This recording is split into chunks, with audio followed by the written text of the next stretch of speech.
रावण का जन्म कैसे हुआ? रावण के जन्म की कहानी। जब श्री राम अयोध्या में राज करने लगे तब एक दिन समस्त ऋषि मुनि रघुवर जी नाथ का अभिनंदन करने के लिए अयोध्यापुरी आए। रामचंद्र जी ने उन सबका कथोचित सत्कार किया। वार्तालाप करते हुए अगस्त्य मुनि कहने लगे, युद्ध में आपने जो रावण का संहार किया वह कोई बड़ी बात नहीं है, परंतु द्वंद्व युद्ध में लक्ष्मण के द्वारा इंद्रजीत का वध सबसे अधिक आश्चर्यजनक की बात है। यह मायावी राक्षस युद्ध में सब प्राणियों के लिए अवध्य था। उनकी बात सुनकर रामचंद्र जी को बड़ा आश्चर्य हुआ। वे बोले, हे मुनिवर, रावण और कुंभकर्ण भी तो महान पराक्रमी थे, फिर आप केवल इंद्रजीत मेघनाद की ही इतनी प्रशंसा क्यों करते हैं? महोदय, समस्त विरूपाक्ष भी कम वीर न थे।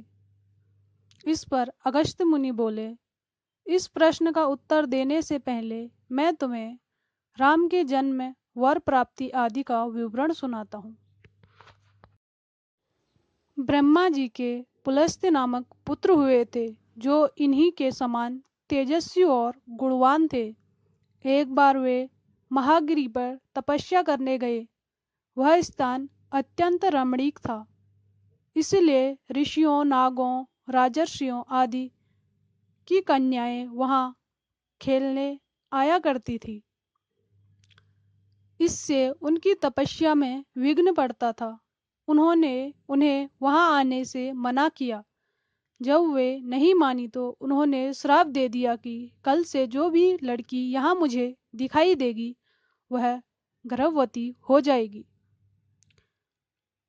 से सभी कन्याओं ने तो वहां आना बंद कर दिया, परंतु राजर्षि तृणबिंदु की कन्या श्राप की बात से अनजान होने के कारण उस आश्रम में आ गई और महर्षि के दृष्टि पड़ते ही वह गर्भवती हो गई।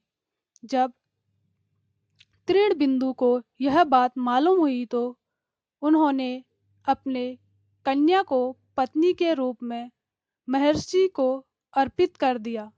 इस प्रकार विश्वा का जन्म हुआ, जो अपने पिता के समान वेविद और धर्मात्मा हुआ। महामुनि भारद्वाज ने अपनी कन्या का विवाह विसर्वा से कर दिया। उनके वैष्णव नाम पुत्र हुआ। वह भी धर्मात्मा और विद्वान था। उन्होंने भारी तपस्या करके ब्रह्मा जी को प्रसन्न किया और यम, इंद्र तथा वरुण के सदृश लोकपाल का पद पाया। फिर उन्होंने चित्रकूट पर्वत पर बासी लंका को अपना निवास स्थान बनाया और राक्षसों पर राज करने लगा। श्री राम ने आश्चर्य से पूछा, तो क्या कुबेर और रावण से भी पहले लंका में मांसभक्षी राक्षस रहते थे? फिर उनका पुनर्जन्म कैसे हुआ? वह सुनने के लिए मुझे कौतूहल हो रहा है।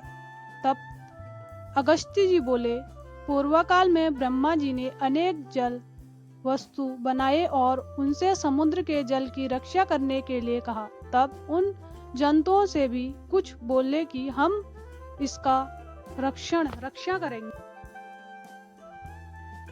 और कुछ ने कहा कि हम इसका यक्षण यानी पूजा करेंगे।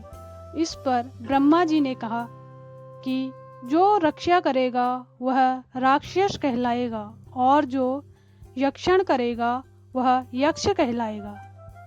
इस प्रकार वे दो जातियों में बढ़ गए। राक्षसों में हेती और प्रहेती दो भाई थे। प्रहेती तपस्या करने चला गया, परंतु हेती ने भया से विवाह किया, जिससे उनके विद्युत्केश नामक पुत्र उत्पन्न हुए। विद्युत्केश के सुकेश नामक पराक्रमी पुत्र हुआ।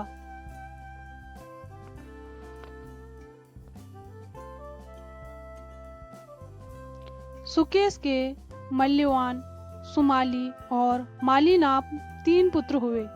तीनों ने ब्रह्मा जी की तपस्या करके यह वरदान प्राप्त कर लिया कि हम लोगों का प्रेम अटूट हो और हमें कोई भी पराजित न कर सके। वर पाकर वे निर्भय हो गए और सुरों और असुरों को सताने लगे। उन्होंने विश्वकर्मा जी से भी एक अत्यंत सुंदर नगर बनाने के लिए कहा। इस पर विश्वकर्मा ने उन्हें लंकापुरी का पता बताकर भेज दिया। वहां वे बड़े आनंद के साथ रहने लगे। माल्यवन ने व्रज, मुष्टि, विरूपाक्ष और दुर्गमुख, सप्तधन्ध, यज्ञकोप, मंत और उमंत नामक 7 पुत्र हुए। सुमाली के प्रहस्त और अकंपन, विकट, काली कुंभ, ध्रुमाक्ष, दंड एवं भारकर्ण नाम के 10 पुत्र हुए। माली ने अनिल, अनल, हर और संपादी नामक 4 पुत्र हुए। ये सब बलवान और दृष्टि प्रकृति होने के कारण ऋषि मुनियों को कष्ट दिया करते थे। उनके कष्टों से दुखी होकर जब भगवान विष्णु जी की शरण में गए तो उन्होंने आश्वासन दिया कि हे ऋषियों, मैं इन दुष्टों का अवश्य ही नाश करूंगा। जब राक्षसों को विष्णु के इस आश्वासन की सूचना मिली तो वे इस मंत्रण करके संगठित हो माली के सेनापतित्व में लोक इंद्र पर आक्रमण करने के लिए चल पड़े। समाचार पाकर भगवान विष्णु ने अपने अस्त्र शस्त्र संभाले और राक्षसों का संहार करने लगे। सेनापति माली सहित बहुते राक्षस मारे गए। शेष लंका की ओर भाग गए। जब भागते हुए राक्षसों का भी नारायण संहार करने लगे तो माल्यवन क्रोध होकर युद्ध भूमि में लौट पड़ा। भगवान विष्णु के हाथों अंत में वह भी काल का ग्रास बना। शेष बचे हुए राक्षस सुमाली के नेतृत्व में लंका को त्याग कर पाताल में जा बसे और लंका पर कुबेर का राज्य स्थापित हुआ। अब मैं तुम्हें रावण के जन्म की कथा सुनाता हूँ। राक्षसों के विनाश से दुखी होकर सुमाली ने अपनी पुत्री केकसी से कहा कि पुत्री, राक्षस वंश के कल्याण के लिए मैं चाहता हूं कि तुम परम पराक्रमी महर्षि विश्वा के पास जाकर उनसे पुत्र प्राप्ति का वर मांगो। वही पुत्र हम राक्षसों की देवताओं से रक्षा करेगा।